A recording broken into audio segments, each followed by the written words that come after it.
కూచిపూడి అన్న పదం కొత్త ఆట నేర్చిందా, పాపలాంటి లేత పదం పాఠశాలగా.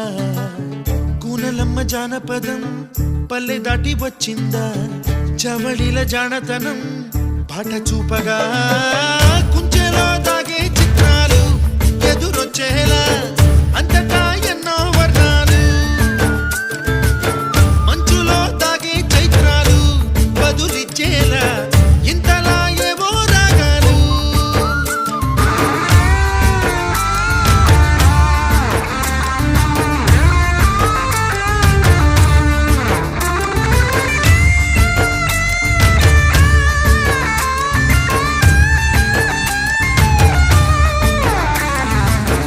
ఆకతాయి సందడిగా ఆగలేని తొందరగా సాగుతున్న ఈ పయనం ఎంతవరకో రేపు వైపు ముందడు